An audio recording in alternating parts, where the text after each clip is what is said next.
Hello， 大家好，今日我會同你哋分享咧做涼拌菜經常都會用到嘅芝麻醬。做呢個芝麻醬咧，最緊要係滑。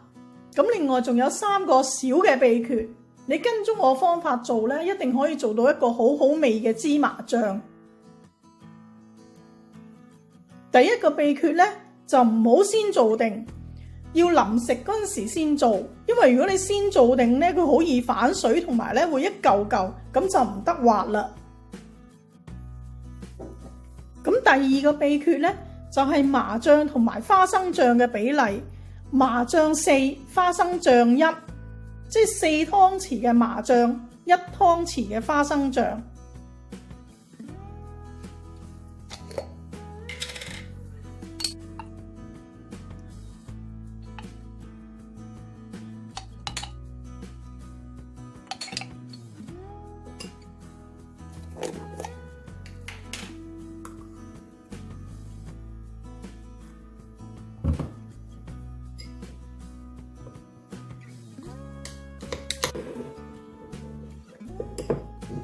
咁將呢個麻醬同埋花生醬咧搓勻先，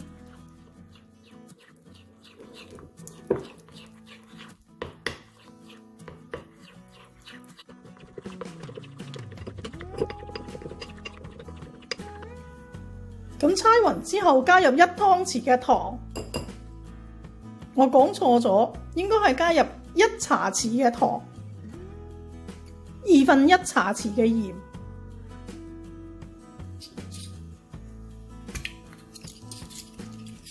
1茶匙嘅生抽，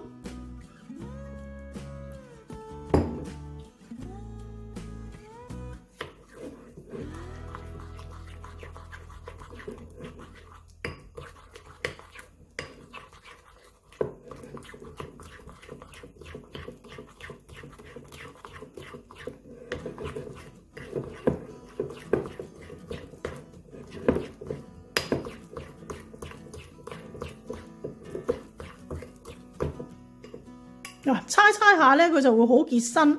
咁我哋要加入凍滾水。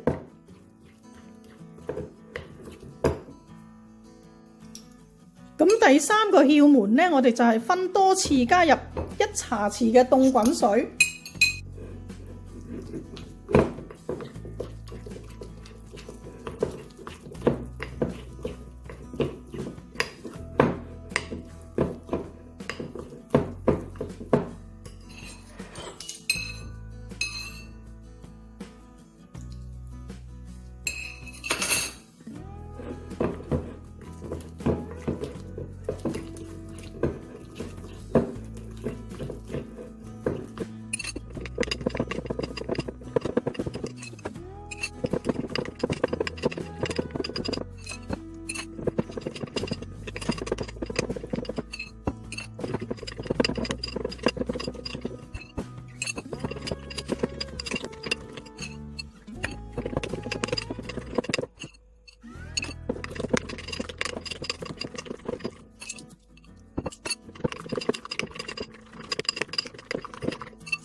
咁加幾多水咧？呢個冇定嘅，你猜到佢咧，直至到好順滑為止。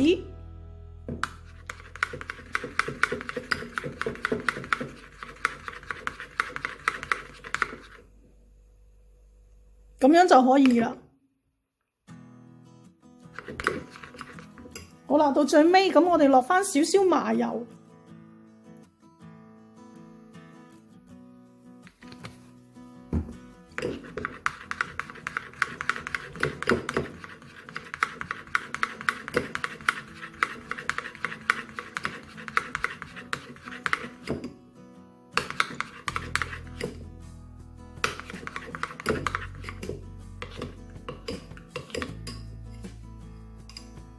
咁樣呢個麻醬呢做出嚟呢，一定會好滑，